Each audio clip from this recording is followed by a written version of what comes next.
a pretty good season so far. We have. We've had our best season since 2012.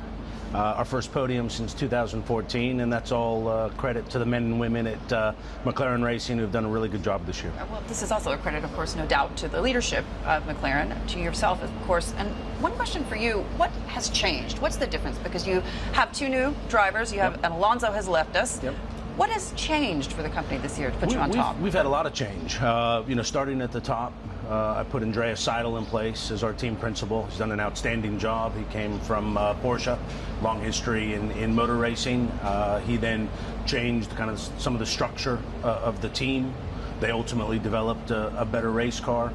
We've got two outstanding drivers, Carlos Sainz and Lando Norris, which has brought a lot of energy. And so it's all just coming together. We still have a long way to go, but certainly we're on the kind of this road to recovery.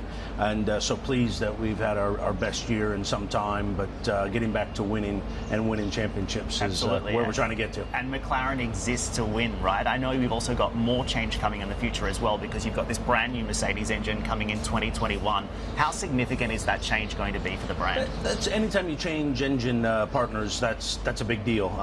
The Mercedes engine has been the benchmark engine during this hybrid era. Power, reliability, and it's packaged very well, which will allow us to design a more efficient race car. So we're excited about that. We've last time we won a championship was with Mercedes, so we think that'll be yet another step forward in the future. And we talk about like incremental change here, as opposed to, as you were saying earlier, Dan, something that's an actual game changer when we talk about this sport. But what's changing over the next decade, do you think, for F1? Lots of change, and I think it's going to be very exciting for the fans. It's going to be closer racing, so without getting too technical, the aerodynamics of the race car are going to change to allow cars to race more closely, so that'll create more exciting racing. There's a budget cap in place, which is long overdue. I think Formula One has, almost been irresponsible on how much money we've spent in today's day and age. Every industry is kind of cutting down, being more efficient with their spend, focusing on sustainability. So we're doing that as a sport, which I think will make the race teams more financially stable, create a better product for our fans, attract more sponsors, and so it's the biggest change in Formula One's history, and I think everyone's quite excited by it.